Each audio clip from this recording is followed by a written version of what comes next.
Bonsoir à tous et bienvenue. Pour lutter contre l'exploitation des enfants dans les champs de cacao, la première dame, Dominique Ouattara, a convié le monde culturel à un séminaire de formation. Plusieurs artistes ont répondu présents. Le président Alassane Ouattara a présidé ce jeudi un conseil national de sécurité. Il était question d'analyser la situation sécuritaire et l'évolution de la pandémie de coronavirus. Et puis Bruno Le Maire, le ministre français de l'économie, est à Abidjan en visite pour 48 heures. Il s'est rendu cet après-midi sur le chantier de réhabilitation du premier pont d'Abidjan. Pour lutter contre l'exploitation des enfants dans les champs de cacao, la première dame, Dominique Ouattara, a convié le monde culturel à un séminaire de formation. L'événement qui s'est tenu à la salle des fêtes de l'Hôtel Ivoire a vu la participation de nombreux artistes. On écoute la première dame, Dominique Ouattara. Le thème retenu cette année, à savoir « Non au travail des enfants dans la cacao-culture », entre en résonance avec mon engagement personnel contre le travail des enfants. Comme vous le savez, depuis 1998, j'œuvre avec ma fondation Children of Africa pour le bien-être des femmes et des enfants vulnérables. Avec le Comité national de surveillance de lutte contre le travail des enfants, créé en 2011, nous luttons de toutes nos forces contre ce fléau que constitue l'exploitation des enfants. Nous investissons dans cette lutte avec le soutien de nos partenaires pour que nos enfants, ceux-là même qui constituent notre avenir, vivent une enfance heureuse et exempte de toute forme d'exploitation. Cet engagement collectif a permis d'obtenir des résultats significatifs aussi bien sur le plan national qu'international, tel que vous le constaterez au cours de ce séminaire. Le travail des enfants en général est un problème qui nous concerne tous et contre lequel nous pouvons agir chacun à notre niveau.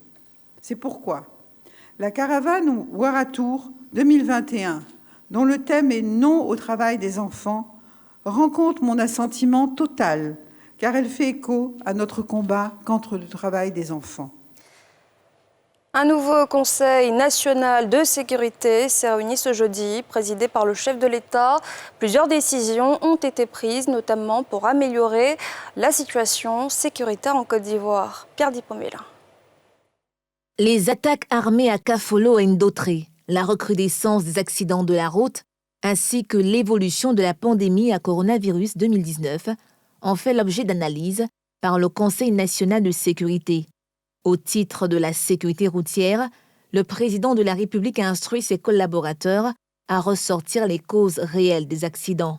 Le chef de l'État a en outre instruit le Premier ministre, chef du gouvernement, à l'effet d'organiser des réunions interministérielles pour déterminer toutes les causes des accidents de la voie publique et proposer, dans les meilleurs délais, les mesures idoines pour remédier à cette situation. Face aux attaques répétées contre les forces de défense, le Conseil a décidé de l'acquisition de matériel pour renforcer l'existant. À la suite de la présentation des menaces sécuritaires, y compris terroristes, faites par le ministre d'État, ministre de la Défense, le Conseil national de sécurité a marqué son accord pour l'acquisition en urgence de matériel et équipements en vue du renforcement des capacités opérationnelles des forces de défense et de sécurité et pour l'adoption d'un plan de gestion prévisionnelle des effectifs en vue d'une meilleure utilisation des ressources humaines, notamment dans l'armée. Le Conseil national de sécurité a enfin entrepris d'intensifier la sensibilisation auprès des populations afin d'améliorer le taux de couverture vaccinale, notamment dans le Grand Abidjan, où l'on compte 95% des cas de contamination. Je vous le disais, le ministre français de l'économie, des finances et de la relance est à Abidjan en visite pour 48 heures.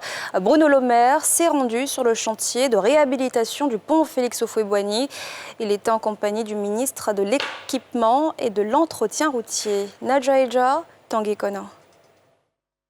Mis en service depuis 1958, le pont Félix Houphouët-Boigny qui assure 85% des échanges commerciaux du pays, est en cours de réhabilitation. Des travaux d'une durée de 40 mois qui devront permettre d'améliorer la capacité et la sécurité de cet ouvrage, vieux de 60 ans. Les travaux consistent à la remise en état de l'ouvrage et la remise aux normes pour lui donner une durée de vie de 100 ans à nouveau. L'ouvrage a été construit de 54 à 57 et à l'époque, les règlements de calcul ont évolué jusqu'à aujourd'hui. Donc il fallait adapter l'ouvrage. D'un coût global de plus de 50 milliards de francs CFA, le projet de réhabilitation du pont Félix Houphouët-Boigny est financé par le contrat de désendettement et de développement C2D et le prêt souverain de l'Agence française de développement. En visite sur le sol ivoirien, le ministre français de l'économie, Bruno Le Maire, accompagné du ministre ivoirien de l'équipement et de l'entretien routier, Amédée Kouakou, s'est rendu sur le chantier pour s'enquérir de l'état d'avancement des travaux. Il y a eu un travail de consolidation du pont qui est exceptionnel. C'est une prouesse technologique, c'est une prouesse économique. Et donc je tiens à en féliciter mes amis ivoiriens. Je suis très heureux d'avoir pu visiter ça de très près avec le ministre de l'équipement pour regarder comment est-ce que les coffrets en béton avaient été réalisés, comment est-ce que tout ça avait été mis en place. C'est 40 mois de travail avec parfois 250, 350 personnes qui travaillent sur le chantier. Et je crois que c'est une magnifique réalisation qui va redonner encore un peu plus de puissance et de réputation à la ville d'Abidjan. Le pont Houphouët-Boigny est le premier pont d'Abidjan qui avait quelques faiblesses au niveau des fondations. Et grâce à la coopération française, ce pont vient d'être réhabilité. Je pense que nous avons effectué une visite qui nous a permis donc d'apprécier l'ampleur des travaux. En tout cas, nous repartons très heureux et nous voudrons vraiment féliciter la France pour cet important appui qu'ils nous ont apporté dans la réalisation de cette infrastructure. Les travaux de réhabilitation du pont Félix Houphouët-Boigny ont une durée d'exécution de 40 mois. Le pont sera livré dans les 3 prochains mois, selon le ministre de tutelle. Un mois après l'attaque de Kafolo qui a fait 3 morts dans les rangs de l'armée ivoirienne, Téné Birahima Ouattara, le ministre de la Défense, a rencontré les parents de ces soldats tombés au front. Une rencontre pour leur apporter réconfort et soutien financier. Salif Yadekoué, Harouna Zeba. L'État ivoirien est aux côtés des familles des 3 soldats décédés à la suite des attaques terroristes des positions de l'armée ivoirienne. Tel est le message que le ministre d'État, ministre de la Défense, Téné Birahima Ouattara, a traduit aux parents de ces soldats morts au front. Nos fils, nos jeunes frères qui viennent de nous quitter, nous ont quittés dans des circonstances exceptionnelles.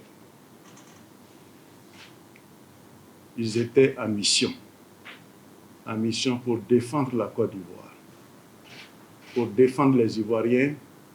Ce sont des héros. Nos frères, vos enfants, n'ont pas démérité de la nation. Tout au contraire, ils ont défendu la nation ivoirienne. Et on ne les oubliera jamais. Poursuivant, le chef d'état-major de l'armée ivoirienne a annoncé des mesures exceptionnelles de l'État en faveur de ces familles. Des mesures exceptionnelles ont été prises par le président de la République à l'endroit des familles. Il s'agit d'abord d'un don de 3 millions de francs CFA à chacune des familles pour les aider à l'organisation des obsèques. Le maintien du salaire sur une période d'1 an et le maintien du bail sur la même période. Un soutien apprécié par les familles de ces soldats qui vivent des moments de dures épreuves. Nous sommes fiers. Nous sommes fiers de nos enfants. Puisqu'ils sont restés, c'est un champ de bataille pour le pays, pour notre drapeau. Ça, c'est une fierté pour nous, surtout pour un citoyen. Vraiment, tout ce que l'on peut vous dire, c'est un mot de remerciement. Une cérémonie militaire d'hommage est prévue vendredi à l'état-major des armées. Dans l'actualité internationale, cela fait 100 jours aujourd'hui que Joe Biden a fait son entrée à la Maison-Blanche. Pour cette occasion, il a prononcé son premier grand discours devant le Congrès des États-Unis. Il annonce de grandes réformes. Yéli Traoré. Le ton contenu posé de Joe Biden devant quelques 200 parlementaires et rares représentants de l'administration a offert un contraste saisissant avec les discours de son prédécesseur, Donald Trump. Pour le président Joe Biden, évoquant la crise sanitaire du Covid, le plan de vaccination mis en place aux États-Unis est l'un des plus grands succès logistiques de l'histoire du pays.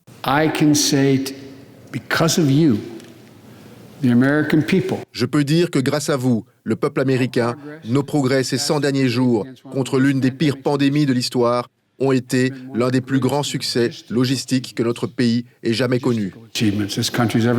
Sur le plan de l'économie, Joe Biden a appelé à une augmentation des contributions fiscales des entreprises et des Américains les plus riches pour financer son plan d'aide aux familles sans augmenter le déficit.